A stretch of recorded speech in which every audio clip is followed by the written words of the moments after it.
Queridos irmãos e irmãs, sejam bem-vindos ao seu tempo missionário, um tempo em que nós conversamos sobre a obra missionária, um tempo em que nós abordamos a questão da obra missionária e um tempo em que recordamos a ordem do Senhor Jesus, um tempo em que nós abrimos as Escrituras e nós entendemos ou então recordamos o que o Senhor Jesus deixou para nós.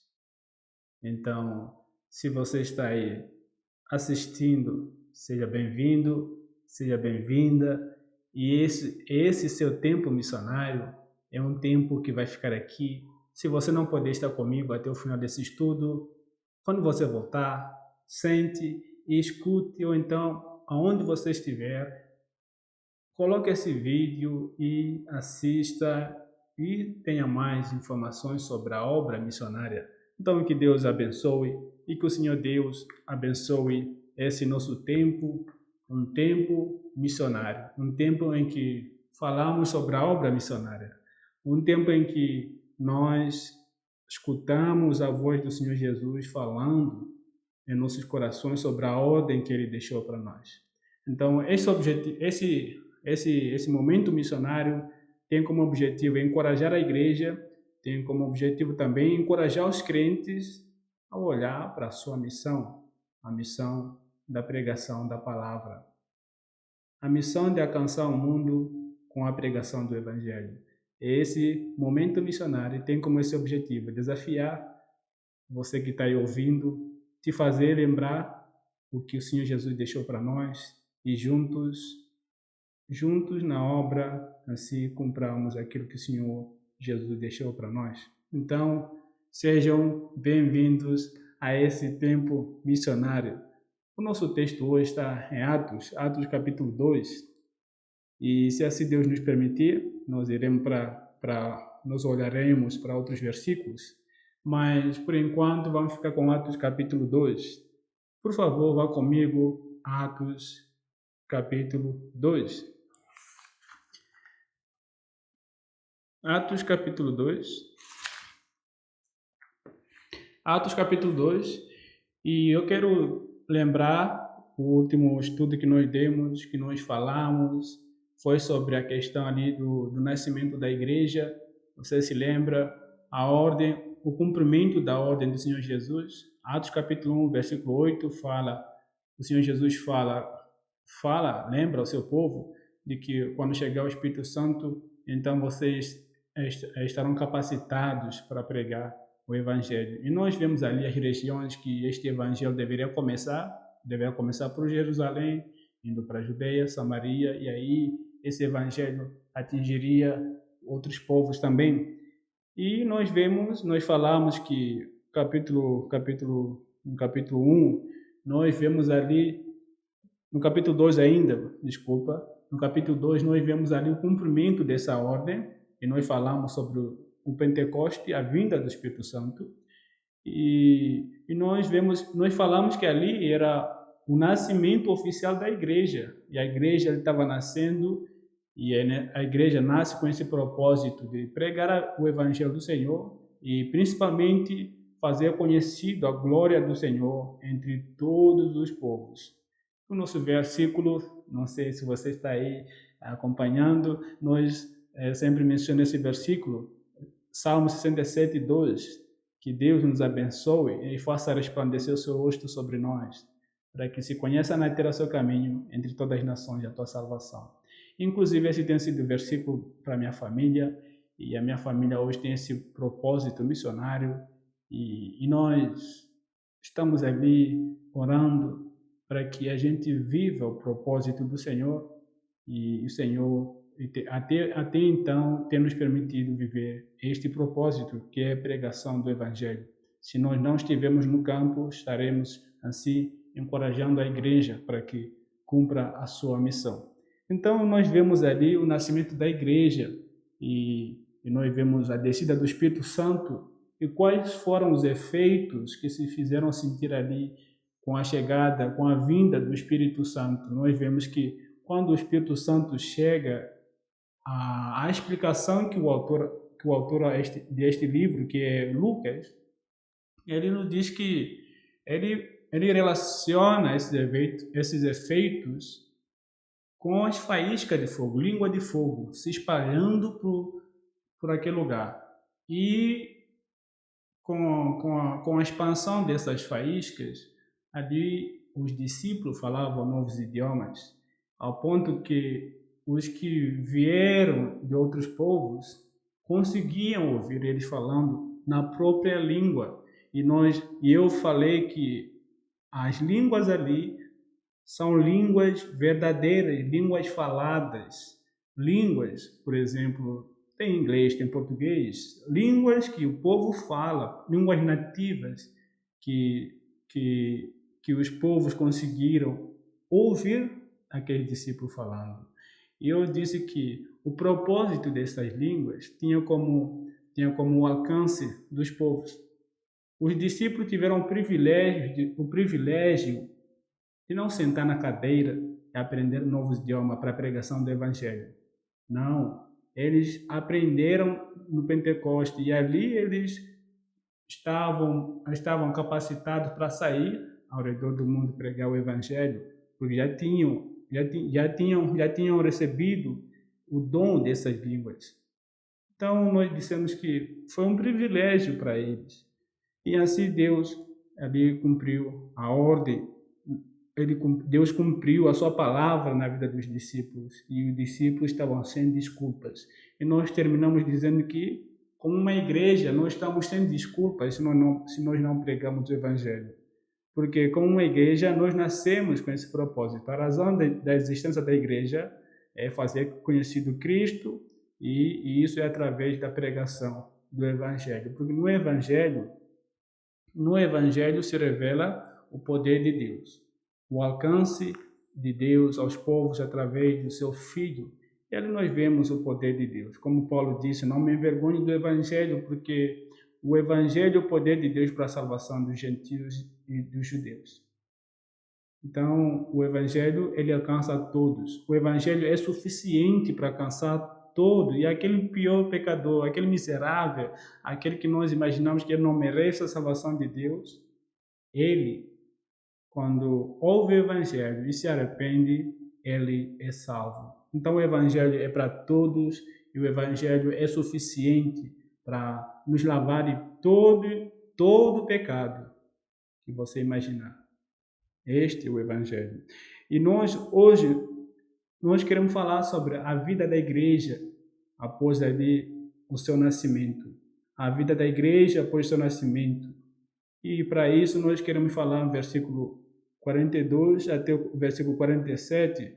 Se o tempo assim nos permitir, nós iremos ver alguns versículos. Então, se alegre poder ver o nascimento da igreja, se alegre porque os patriarcas, eles não entendiam que um dia viria a existir uma igreja. Eles não tinham ideia do que Deus iria fazer no futuro, porque quando nós lemos o Evangelho de Mateus, nós vemos que este Evangelho, que como Paulo também vai falar, que este Evangelho estava oculto. A igreja era um mistério. O Evangelho era um mistério para algumas pessoas. E aprove Deus revelar, assim, com a chegada da plenitude dos tempos, chegado à plenitude dos tempos, o Senhor Deus revelou. Então, é um privilégio fazer parte de uma igreja, é um privilégio ser parte da igreja, é um privilégio ser uma igreja, porque este era o sonho de Deus. Então, é um privilégio. Crente, se alegre em poder fazer parte de uma igreja, se alegre em poder se reunir numa igreja local, se alegre. Os cultos devem trazer alegria no teu coração. Os cultos no domingo ou na quarta-feira, não sei qual é o dia que vocês se reúnem, mas esses cultos devem trazer para nós alegria no coração, porque somos uma igreja, a igreja que nasce no coração de Deus. Então, se alegre com a igreja e não seja aquela pessoa que trabalha para ver a igreja destruída, mas sim aquela que trabalha para a edificação da igreja. Então, por favor, por favor, valorize a sua igreja local e seja ativo na sua igreja local. Versículo 42, Atos 2, versículo 42. Mas antes disso, vamos orar. Porque a oração, como nós veremos mais para frente, a oração é a identidade da igreja. Então, vamos orar. Na oração, nós falamos com o nosso Deus. Senhor, muito obrigado. Obrigado por mais uma vez estarmos aqui, estudando a Tua Palavra. Obrigado pelo privilégio de compartilhar a Tua Palavra. Obrigado, porque esse privilégio, essa missão, a Bíblia nos diz que os anjos anelam. Eles querem entender mais sobre o Evangelho. E eles também, eu creio que eles também queriam pregar esse Evangelho. Mas o Senhor deu esse privilégio a nós homens para a pregação. E muito obrigado, Senhor, porque quando olhamos para nós mesmos, nós não merecemos, por causa dos nossos pecados, por causa das nossas falhas. É o que nos faz, Senhor, a não nos vermos como merecedores. Então, Senhor, mas por causa da sua graça, o Senhor nos chama. O Senhor chama a todos os crentes para que participem na pregação do Evangelho aos povos ao redor do mundo. Senhor, muito obrigado. Dá-nos sabedoria e dá-nos um tempo, Senhor, um tempo maravilhoso de estudo da Tua Palavra. Essa é a minha oração que eu faço no nome do Senhor Jesus. Amém. Versículo 42, Atos 2, versículo 42, vamos então. E o versículo 42 diz o seguinte: E eles continuaram firmemente na doutrina dos apóstolos, e na comunhão, e no partir do pão, e nas orações.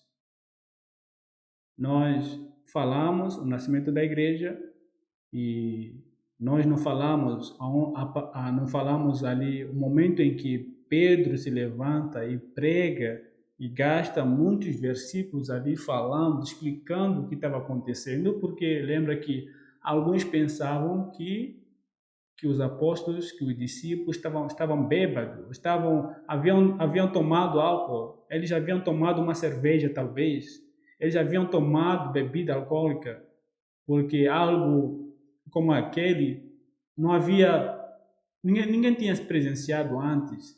Então por isso que alguns ousados, eu falo que é uma ousadia, né? Dizer que eles estavam bêbados, eles beberam álcool, por isso que eles estavam ali descontrolados, porque o efeito do álcool na vida das pessoas é esse, o álcool controla as pessoas, por isso que Paulo diz que se tem alguma coisa que nós devemos nos encher, é do Espírito Santo, e não do álcool. Então, nós entendemos de que o álcool não faz falta em nós. E que o que deve fazer falta em nós é o Espírito Santo. O Espírito Santo deve nos encher e sermos dominados por ele, não por bebida. E por causa desse conhecimento dos efeitos do álcool na vida do ser humano, essas pessoas atribuíram aqueles efeitos, aqueles grandes feitos ali na descida do Espírito Santo à bebida. E Pedro se levanta explicando que não é bebida. E ele diz que são 9 horas, né? Quem que acorda 9 horas e está ali bebendo? Apesar de que no nosso mundo hoje as pessoas já estão ali de madrugada, estão bebendo e amanhecem bebendo, né? Mas Pedro se levanta dizendo, mas quem que pode fazer isso? Né? E ali ele explica o que está acontecendo. E no final nós vemos a conversão de quantas pessoas? 3.000 pessoas se converteram. Após a explicação de Pedro do Evangelho, e muitos deles levantaram e disseram para Pedro, e agora? E agora? Versículo 37 do capítulo 2, nós vemos essa pergunta. Ora, quando eles ouviram isto, compungiram-se em seu coração e disseram a Pedro e aos demais apóstolos, homens e irmãos, o que faremos? O que faremos? Porque nós entendemos que esse é o ponto mais alto, é o clímax da pregação do Evangelho. Quando nós mostramos para as pessoas o seu estado de perdição e deixá-los para eles decidirem. E alguns, infelizmente, eles saem da nossa presença sem nenhuma decisão, mas alguns, eles tomam coragem e perguntam: e agora? O que nós devemos fazer? Ouvimos a mensagem, ouvimos que nós somos pecadores miseráveis, que vão para o inferno, e agora? O que nós precisamos fazer? Eu me lembro do carcereiro, né? Ele após ter visto as maravilhas de Deus naquela madrugada, ele pergunta para Paulo: e agora? O que eu devo fazer para ser salvo? E agora? Que será de mim? O que devo fazer para me livrar dessa ira de Deus? E Paulo diz: crê no Senhor Jesus, serás salvo tu e a sua família. E aqui a resposta de Pedro não é diferente. Versículo 38 diz o seguinte: então disse-lhe Pedro: arrependei-vos e sejam batizados cada um de vós, no nome de Jesus Cristo, para a remissão dos pecados, e recebereis o dom do Espírito Santo. Desculpa.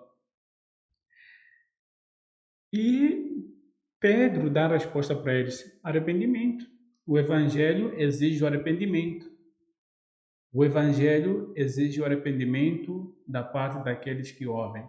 E com certeza eles se arrependeram, confessaram seus pecados e abraçaram a nova fé. E Lucas nos relata de que foram 3.000 pessoas que se converteram naquele dia. E o versículo 42 diz que eles continuaram firmemente na doutrina dos apóstolos, na comunhão e no partir do pão e nas orações. Após a conversão, ali nós vemos, após a descida do Espírito Santo, nós vemos ali o nascimento da igreja, e as pessoas que iam se convertendo, eles faziam parte de uma igreja local, iam se juntando entre eles e ali continuavam na sua vida, na observação das Escrituras e no seu cristianismo. Nós vemos ali os primeiros crentes. E é interessante quando nós olhamos para a vida da igreja naquela época, no versículo 42, e o autor nos diz que quando eles se converteram, quando eles se formaram como uma igreja, eles não se separaram, eles não se distanciaram, eles não se esqueceram de dar continuidade da ordem da pregação do Evangelho. Eles viviam juntos. Em versículo 42, a primeira característica dessa igreja é que era uma igreja que estava ali firme na doutrina dos apóstolos. Eles abraçaram a doutrina dos apóstolos. Eles liam a doutrina dos apóstolos. Eles observavam a doutrina dos apóstolos.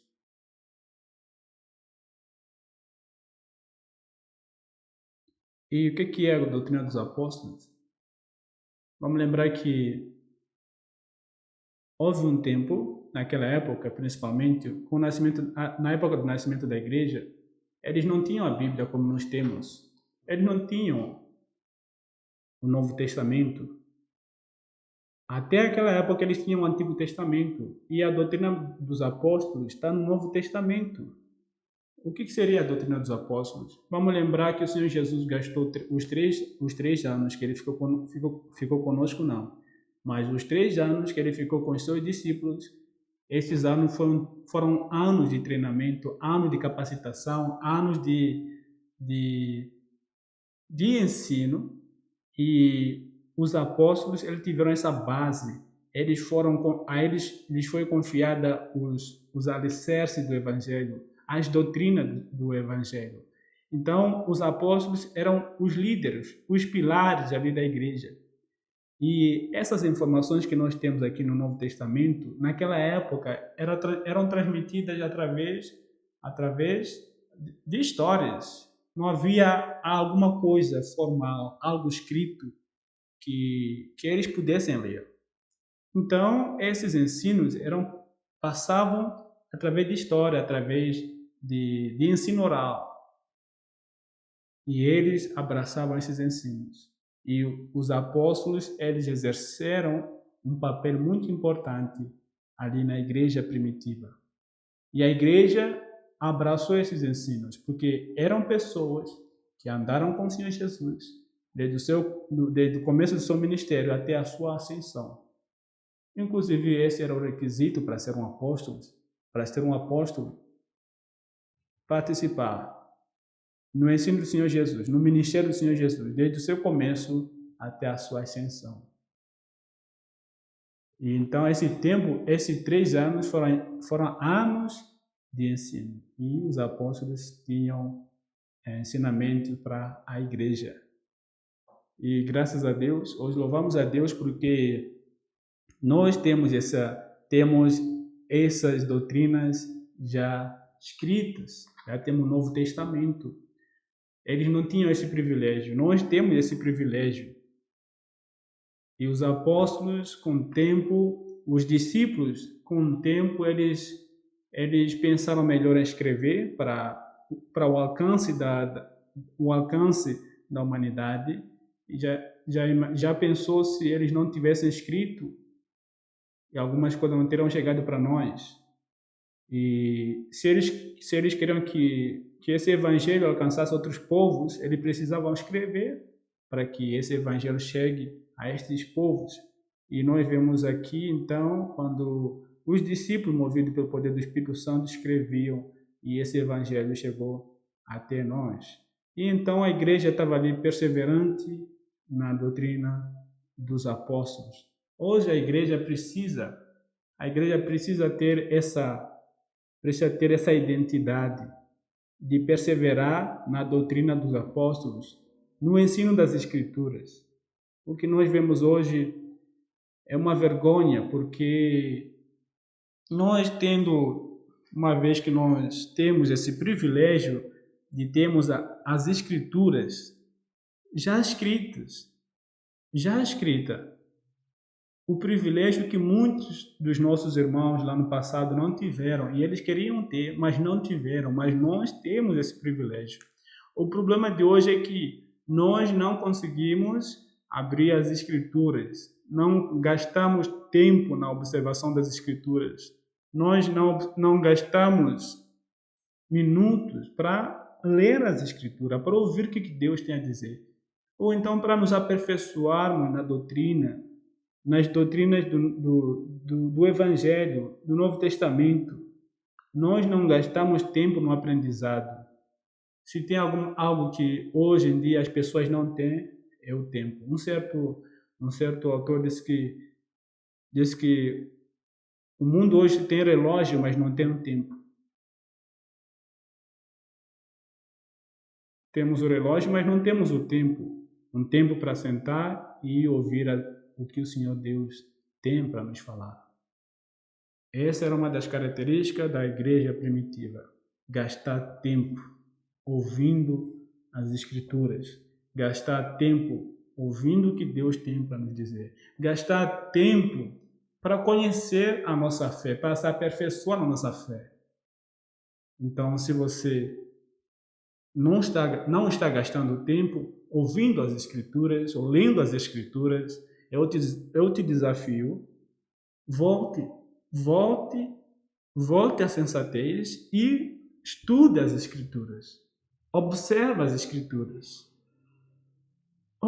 Escrituras. E assim nós seremos como os nossos irmãos.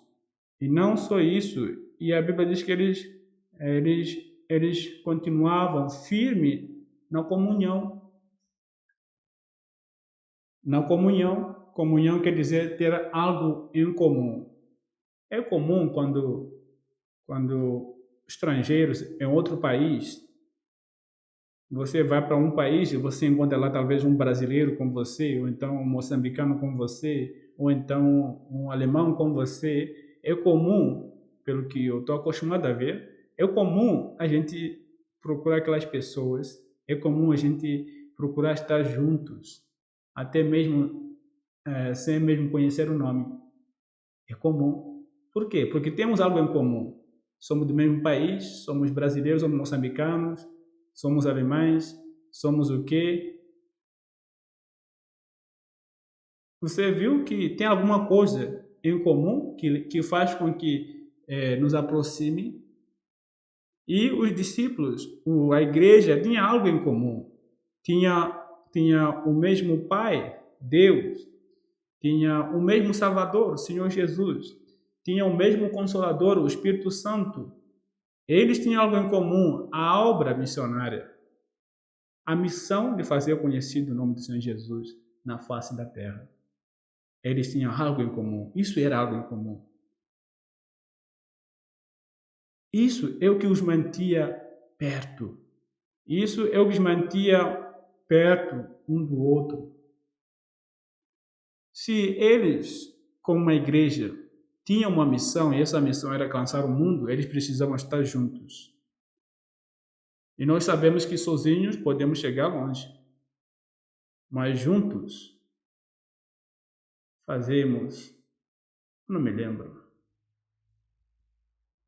Juntos, sozinho posso chegar longe, sozinho posso chegar mais rápido e juntos chegamos mais longe, talvez. Esse é esse ditado, eu acabei me esquecendo. Mas a comunhão é essa, estar juntos com um propósito. E a igreja tinha essa identidade, ficava ali sempre junto. E o estar junto dessa igreja atraía as pessoas. As pessoas viam que aquele grupo sempre estava longe.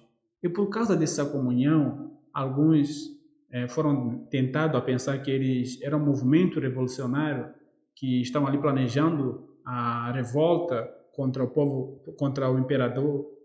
E alguns pensavam que aquele grupo eram terroristas, que planejavam alguma coisa ali para aprontar. Mas só que não, eles eram um grupo que tinha como alvo a pregação da mensagem.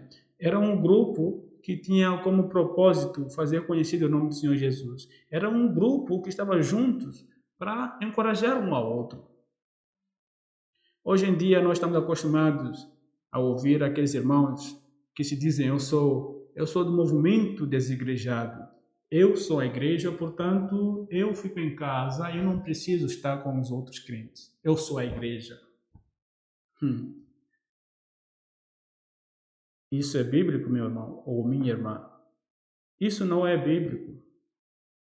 O que é bíblico? O bíblico é vermos a igreja junta, a igreja ali se aquecendo com a sua fé, encorajando um ao outro. Isso é o bíblico e não o movimento desigrejado. Isso não é o bíblico. Querido irmão, se você hoje, não sei quanto tempo que você não vai para a igreja, por favor, volta para a igreja. A igreja não nasceu os membros ali não nasceram para ficar sozinhos, para serem independentes um do outro, não. Como uma igreja, nós precisamos estar juntos, precisamos estar ali em comunhão com a nossa igreja local. Para de pular de uma igreja para outra. Para também de criar briga na igreja. Para de fazer panelinha. Paremos de criar problema na igreja e abracemos a comunhão. A comunhão tendo paz para com todos. E o versículo continua. E eles continuaram firmes no partir do pão. O partir do pão, naquela época, acontecia no final das refeições. É o que nós chamamos de Santa Ceia, ou então a ceia do Senhor. Esse momento da ceia, naquela época, acontecia ali após uma boa refeição, e naquela época era comum, por causa da comunhão, depois de uma reunião ali, cozinhavam todo mundo juntos, quem tinha dinheiro ia comprar o quê? Comprar carne e vamos assar a carne, ou então vamos fazer isso, e todos estavam juntos. E no final, eles faziam a ceia. E com o tempo, infelizmente, com o tempo, essa prática foi desaparecendo, porque, como Paulo fala lá em 1 Coríntios capítulo 11, e diz que a ceia passou a ser um momento de tristeza. E Paulo diz que não louvava os crentes pela sua prática da ceia, porque os ricos que tinham, eles, por terem feito uma boa refeição, e quando chegavam nesse evento, não esperavam por aqueles que ainda não haviam chegado. Talvez alguns eram os pobres, que outros não tinham, infelizmente, E eles comiam antes dos outros chegarem. E no final queria participar da ceia. Então isso passou a ser algo que não trazia a imagem da verdadeira comunhão. E Paulo, lá em 1 Coríntios, vai falar sobre isso, os problemas na ceia do Senhor. Mas ali, os crentes, ali, a igreja primitiva, vivia esse momento de comunhão, no partir do pão e nas orações. São 4 pilares. Doutrina dos apóstolos. Ali, a comunhão, e nós vemos ali o partir do pão, e nós vemos a oração. 4 pilares da igreja. A igreja que ora. Através da oração, nós falamos com o nosso Deus. E eu não quero desenvolver a doutrina da oração aqui, o que nos levaria o dia inteiro, então, o ano inteiro falando sobre a doutrina da oração. Mas Deus exige de nós oração. A igreja precisa orar. O meio de comunicação que o Senhor Deus deixou para nós é através da oração. O meio que o mundo hoje nos deu de nos comunicarmos com a pessoa que está longe de nós é através de redes sociais, através de celulares. Mas nós não vamos ligar para Deus, não temos o número de Deus. Claro, nós temos, mas o meio é através da oração. Nós falamos com Deus na oração. E a nossa vida como igreja deve ser marcada com oração. Pessoas que oram, pessoas que reconhecem que a oração é muito importante, que a oração é o meio que nós falamos com Deus, é o meio que nós apresentamos o mundo diante de Deus, mesmo que Ele saiba da necessidade do mundo. E sempre, eu já compartilhei isso, sempre que eu leio aquela passagem onde o Senhor Jesus olha para a multidão e diz que ali a seara estava pronta para a ceifa. E ele diz que oremos por mais trabalhadores. Oremos para que o Senhor Deus envie trabalhadores. E às vezes me perguntam, mas o Senhor Jesus sabia. Ele sabe da necessidade de obreiros. E por que ele me pede para orar? Se ele sabe. O certo não seria ele mesmo mandasse a nossa oração, se nós apresentamos a ele essa necessidade. Mas só que ele falou para a gente orar. Ele quer ver de nós a dependência. Ele quer ver de nós a dependência na oração. Uma igreja que está preocupada em fazer missões é uma igreja que está comprometida na oração. A igreja que não ora não está pronta ou não está preparada para fazer missões. O dinheiro não substitui esses pilares que nós vemos aqui. O dinheiro não substitui. A nossa missão não é enviar dinheiro e dizer já estamos livres da nossa responsabilidade. Eu quero dizer para você, não está livre não. Você ainda não começou. Se nós queremos ser uma igreja missionária, e nós precisamos abraçar a oração. Eu te desafio a orar. Ore pelo missionário. Oremos pelo mundo, oremos, apresentemos a Deus as necessidades da igreja, as necessidades dos missionários, as necessidades do mundo. E você me pergunta quais são as necessidades do mundo? A minha resposta vai ser, o que o mundo precisa hoje é do Evangelho. O que vai mudar a sociedade é o Evangelho. Não adianta fazer o trabalho social. Porque lembra que o público que seguia o Senhor Jesus só queria comer, era só comer. Quando o Senhor Jesus desafiou ele, de que, olha, quando mexeu o dedo na ferida dele, disse, olha, eu sei porque vocês estão me perseguindo, vocês querem comer, vocês querem pão. E qual foi a reação deles? Eles foram embora. Então, se não for através do Evangelho, a sociedade não vai mudar. Claro, vamos com os trabalhos sociais, vamos. Mas a pregação do Evangelho, ele deve ser algo primordial, deve ser a prioridade última. A prioridade deve ser o que deve guiar a nossa igreja. Então, para isso, se nós queremos ver o mundo sendo alcançado para Cristo, nós precisamos orar. orar para que os corações sejam abertos para ouvir o Evangelho, porque a nossa missão não é salvar pessoas. Eu não salvo, você não salva. Eu quero crer que você não salva, não vai me dizer que você salva, né? Porque a salvação pertence a Deus. A salvação pertence a Deus. E nós falamos para Deus as necessidades. Senhor, alcance minha família, alcance aquele vizinho, alcance a humanidade, alcance o mundo. Então nós falamos isso através de oração. Então que Deus nos ajude e que nós sejamos uma igreja que ora, que sejamos crentes que ora. Nós precisamos orar. Essa era a característica daquela igreja. E o versículo 43 diz que: "E sobreveio o temor a toda a alma, e muitas maravilhas e sinais eram feitos pelos apóstolos." Com esse estilo de vida marcado ali pela observação da doutrina dos apóstolos, a comunhão e o partir do pão e a oração, sabe qual foi o resultado? A comunidade temia aquele grupo. A comunidade ficava impressionada com aquele grupo. A comunidade, a sociedade daquela época, onde a igreja nasceu, estava ali sem entender o que estava acontecendo com aquele grupo. Claro, com uma grande reverência, porque aquele grupo era diferente, aqueles irmãos eram diferentes. E temor significa ter medo, mas também ela significa uma reverência a alguém. Nós temos o temor de um perigo, de uma insegurança, de uma situação que pode nos deixar insegura. Também nós precisamos ter temor a Deus. Temor que é um respeito a alguém superior. Temor a Deus. Infelizmente, irmãos, hoje em dia nós não temos temor a Deus. A nossa vida leviana, uma vida sem temor a Deus que nós andamos. Não temos temor à palavra de Deus, não temos temor às Escrituras, não temos temor à voz de Deus.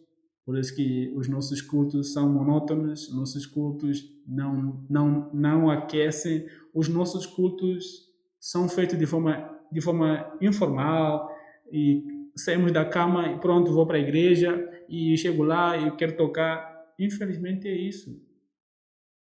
Infelizmente é isso. Então a igreja, nós como uma igreja, hoje não temos esse temor a Deus. Se nós tivéssemos temor a Deus, nós teríamos compromisso com o tempo, compromisso com as coisas de Deus, nós teríamos compromisso, nós teríamos esse preparo, nós teríamos esse temor a Deus e a sua palavra. E se nós temêssemos a Deus, nós obedeceríamos. Então em nós não há temor. E esse grupo trazia temor à sociedade. E ainda mais, e muitas maravilhas, sinais eram feitos pelos apóstolos. Muitas maravilhas e sinais. Nós conhecemos a sombra dos apóstolos ali curando as pessoas. E nós sabemos ali a declaração de Paulo e João, Pedro e João, quando vão para o templo. E nós vemos no capítulo 4, né, quando aquele cego, que sentava na porta do templo pedindo esmola, quando Pedro diz que nós não temos ouro nem prata, mas o que nós temos te damos, no nome de Senhor Jesus, levanta e ande. Essas maravilhas todas eram vistas naquele povo. E essas maravilhas, hoje, claro, que nós não temos mais. Eu não faço milagres. Você também não faz milagre, quero acreditar também. Mas não é que nós não somos crentes. É porque o tempo dessas maravilhas, sinais, prodígios passou. Era para o estabelecimento da igreja. Não estou dizendo que hoje Deus não pode fazer isso. Ele pode fazer isso. Ele faz. Nós vemos pessoas sendo curadas. Nós vemos pessoas sendo curadas de uma doença, de um câncer. Nós vemos pessoas sendo livradas de um acidente. Nós presenciamos esses sinais. Mas sinais, como os apóstolos faziam, até que a sombra curava. Não sei se a sua sombra cura. A minha não cura, infelizmente. Mas eu creio que no nome do Senhor Jesus há cura. O que eu estou dizendo é que nós não temos mais. Mas esses prodígios e sinais, eles serviram para estabelecer a igreja e caminhavam junto. Não era prioridade. O milagre não era prioridade. Infelizmente, hoje, vão me perdoar o que eu vou dizer, mas parece que hoje a igreja vive só de milagre, né? E parece que os crentes hoje querem ver milagre. Se eu não ver milagre, então não vou para a igreja. Se eu não ver milagre, não vou acreditar. Se eu não ver milagre, eu não continuarei naquela igreja. Então, os crentes estão à procura de milagres. E eu quero te dizer que, olha, milagre, esse prodígio não era prioridade, não era necessidade não, mas o que eu quero dizer é que não era a tarefa principal. A tarefa principal era a pregação do evangelho. E esses prodígios e sinais, eles mostravam o poder do evangelho. Então, se você está à procura de milagre na igreja, eu quero te dizer, olha, a igreja vive o nome do Senhor Jesus. A igreja exalta Cristo. A igreja, ela já está satisfeita com a vinda e a ressurreição do Senhor Jesus. Esse foi o maior milagre que você pode presenciar, que você deve procurar encontrar. Ter Cristo como Senhor Salvador da sua vida. E assim, o versículo 43 nos diz que esta era a vida da igreja. E o versículo 44, e todos os que criam estavam juntos e tinham todas as coisas em comum. Todos que se juntavam àquele grupo, aqueles irmãos, imagina 3.000 pessoas. Não temos espaço para 3.000 pessoas. Então, todos que se juntavam àquele grupo, aquela igreja que nasceu, todos tinham algo ali, tinham algo em comum. Então, eles faziam as coisas juntos. Eles ficavam juntos. Essa é uma vida cristã que hoje foi abandonada, infelizmente. Não estou dizendo que você deve dar aquele dinheiro que você tem, que você estava precisando, dar para outra pessoa e você não suprir para o que você pediu que iria usar. Claro, se esse lugar onde você quer investir esse dinheiro, se não for uma necessidade, claro que você pode passar para frente essa bênção. Mas eu também estou querendo dizer que esse versículo nos fala que deve tirar o pão dos seus filhos e dar para outras pessoas. Claro, se tem fartura, você deve fazer isso. Mas o que nos mostra aqui é que essa igreja parece que não havia ganância naqueles crentes. Não havia um coração soberbo, um coração ganancioso, um coração de querer as coisas para si mesmo. E outra verdade é que parece que eles viviam o céu aqui na terra. Parece que eles vislumbravam a eternidade chegando. E por isso que eles tentavam se livrar das coisas que os apegavam neste mundo. E quando eu leio esse versículo, é essa lição que eu tenho, que eles olhavam a eternidade já chegando. Eles viviam a vida aqui na terra, viviam a vida do céu, porque essa vida que não vai viver lá, já estavam experimentando aqui. E em alguns versículos vai dizer que não há nada que era de ninguém. Olha, se eu tenho isso aqui, eu vendia e supria a necessidade de um irmão. E havia esse amor ao outro. E quando nós lemos, e isso é principalmente o que nós vemos ali, João capítulo 17, versículo 21, aonde o Senhor Jesus, eu vou lá ler, aonde o Senhor Jesus, na oração sacerdotal,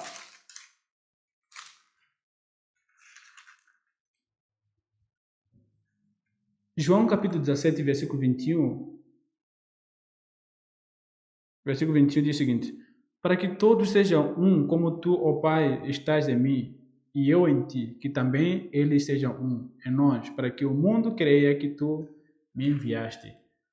João capítulo 21, nós presenciamos a oração sacerdotal do Senhor Jesus, e ali o Senhor Jesus abre o coração para o Pai, expressa o desejo de ver a igreja, de ver os crentes caminhando juntos, de ver os crentes sendo um em Deus e em Cristo.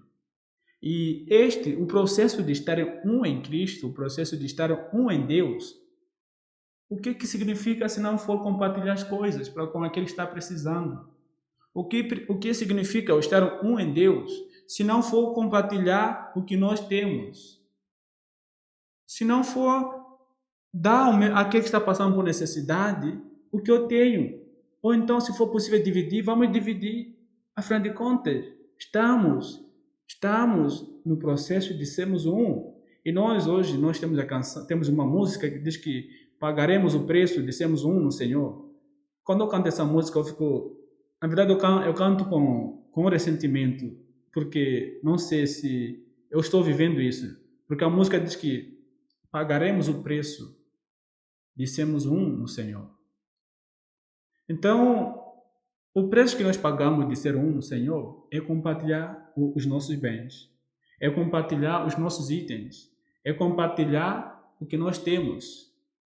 Como o Tiago disse, como você vai dizer para aquela pessoa que veio para sua casa, que está reclamando que não tem roupa, está sem pão, e você diz que vai com Deus? Como que nós temos coragem de fazer isso? E às vezes podemos aplicar isso na igreja.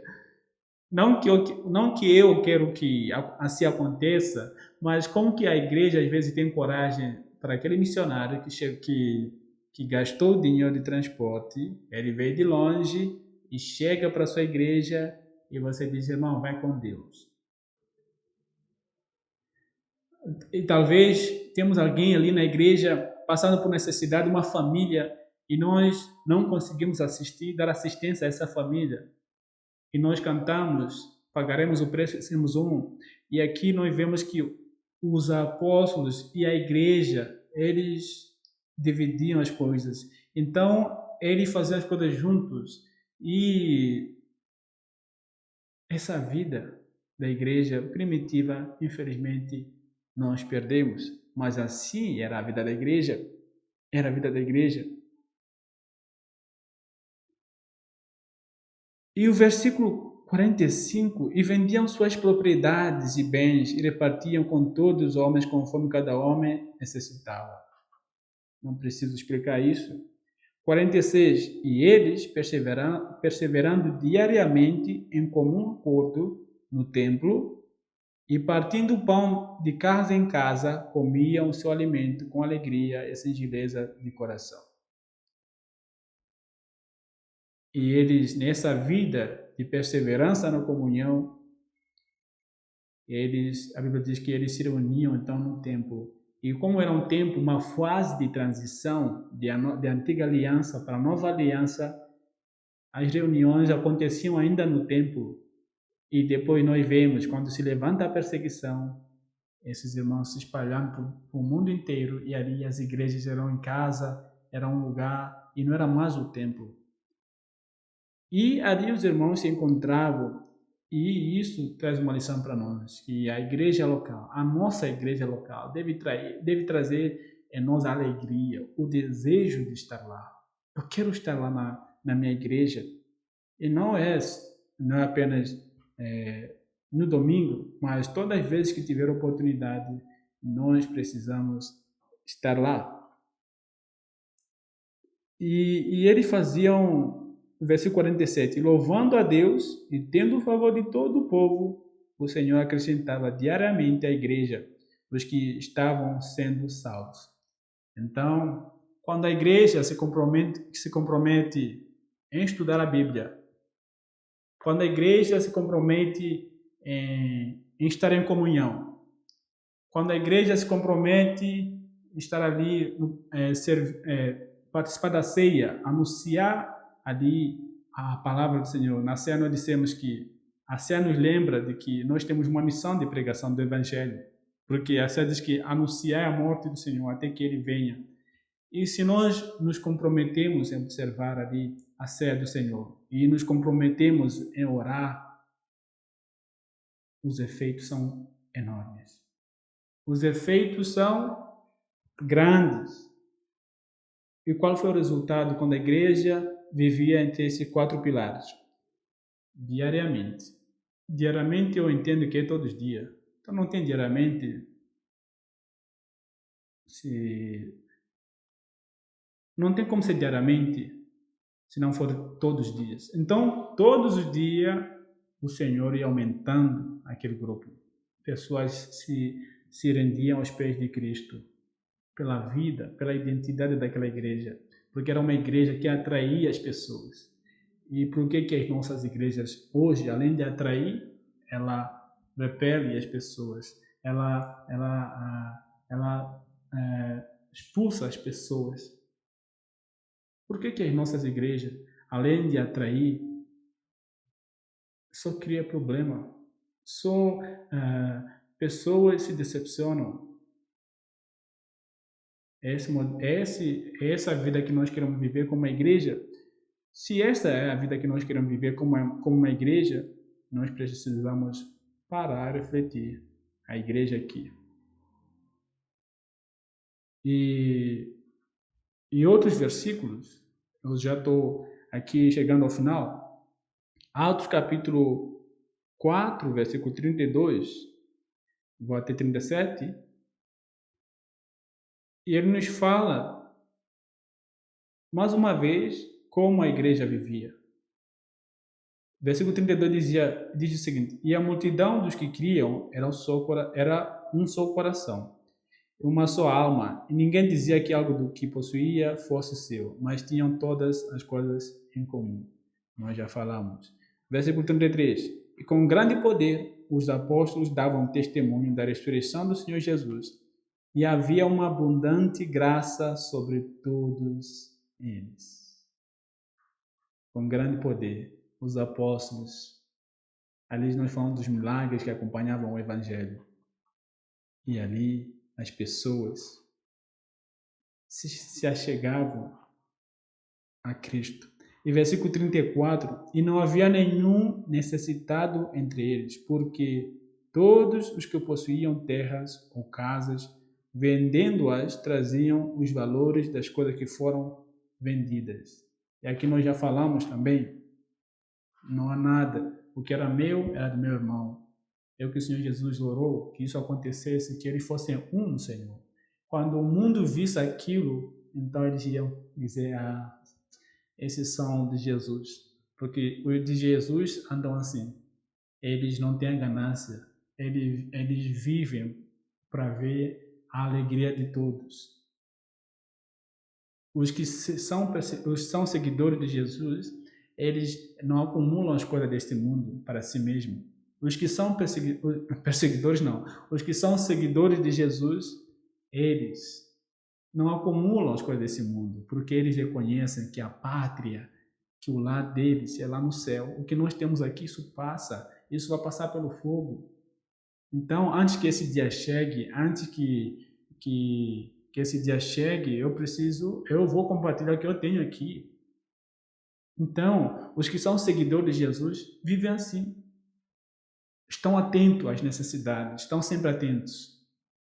Estão sempre atentos. Eu li um livro um dia e o autor dizia que, olha, se você é rico, tem um propósito. Então, olhe ao redor e sirva.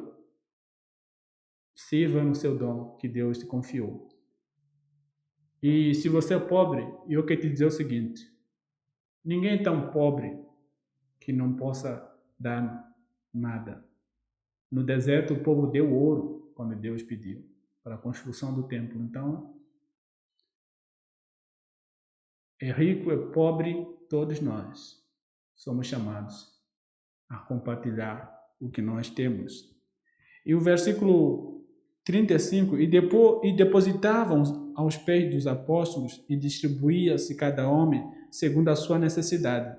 E José, a quem havia sido apelidado de Barnabé, que é, sendo traduzido filho da consolação, levita do país do Chipre, possuindo terra, vendeu-a e trouxe o dinheiro e o depositou aos pés dos apóstolos. Essa era a vida da igreja.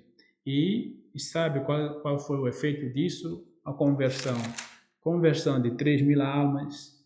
E nós vamos ver outra oportunidade que no capítulo 4 converteu-se 4.000 ou 5.000 almas. E o número dobrava todos os dias. Por causa do estilo de vida da igreja. Concluindo, se nós queremos ser uma igreja missionária, antes que a gente se preocupe em sair evangelizando o mundo lá fora, a nossa vida na igreja local, ela precisa ser uma vida marcada pela observação da doutrina dos apóstolos, ela precisa ser uma vida ali marcada pela comunhão, e precisa ser uma vida marcada pelo partir do pão, e precisa ser uma vida marcada pela oração. Se nós praticarmos esses quatro pilares que a igreja primitiva praticou, nós veremos os grandes feitos. E aí nós podemos sair para o mundo e ali alcançarmos as pessoas para Cristo. Então que Deus abençoe. Esse é o seu tempo missionário. O desejo do meu coração é que todos nós, como uma igreja, estejamos preparados para a missão que o Senhor Jesus nos confiou. Deus nos abençoe.